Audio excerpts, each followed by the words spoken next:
Alright, ladies and gentlemen, I'm about to nerd out on Kotobukiya's statues. These are basically still figures.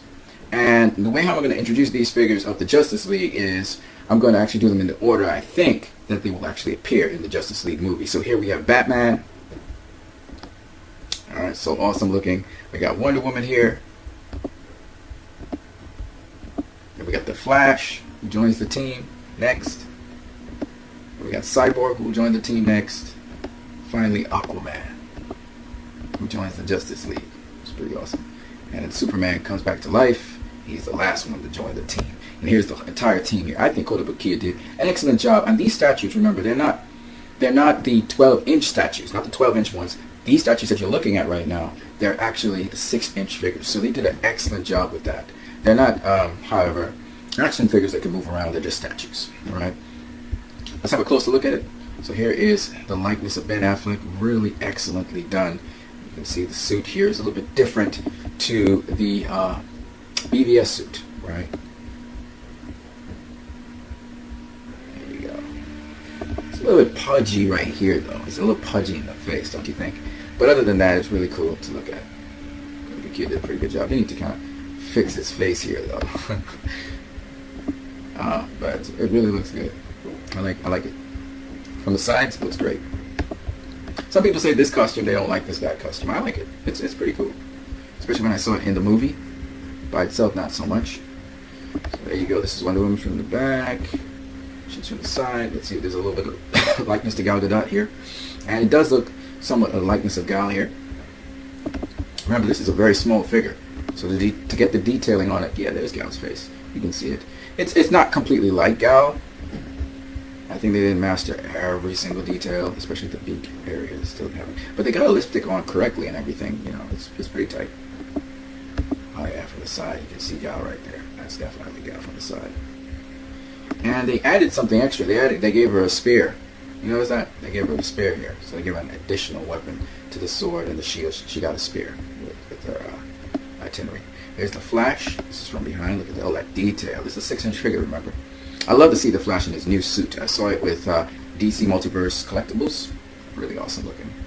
And of course, just seeing it in a higher quality, you know, Kotobukiya or Mesco Toys, Medicom. Well, I think Mesco's better than Medicom. Best action figures for 6-inch. Oh yeah, Mesco, definitely. Good detailing, and really they captured the likeness of Ezra Miller here. Really, really awesome. Look at that. That's really good. That's really good. Don't you think? I think so. Here he is from the side. Fantastic. Wow, this actually looks... You could actually mistake this for Ezra. You could actually mistake this figure for Ezra in costume. You could pull it off. Here is Ray Fisher's The Cyborg. Victor Stone. Here he is close-up. Still haven't captured quite Ray Fisher's appearance. I guess they say, oh, it's the generic black guy. But they got... One thing they really got here is they got his complexion correctly. So they really nailed his complexion. They just have to fix his mouth. Still haven't gotten that mouth down back. It's his mouth, basically. Not his nose, but it's his mouth. They haven't captured properly. From the front, it almost looks like him. Almost looks like Ezra Miller. They've almost got him, but not quite.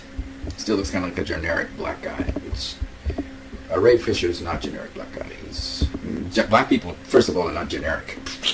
But you know, they say Asians, black, Mexicans, white people, they all look the same. You know, you have to be able to see the distinguishing features of each person. This is Aquaman from the back. Does this look like Jason Momoa? Not really. It's kind of more generic again. I think they start off with the generic look at first. This is not Ezra Miller exactly. But they get away because they have the long hair and the beard. But that's not Ezra. Ezra has a certain kind of nose.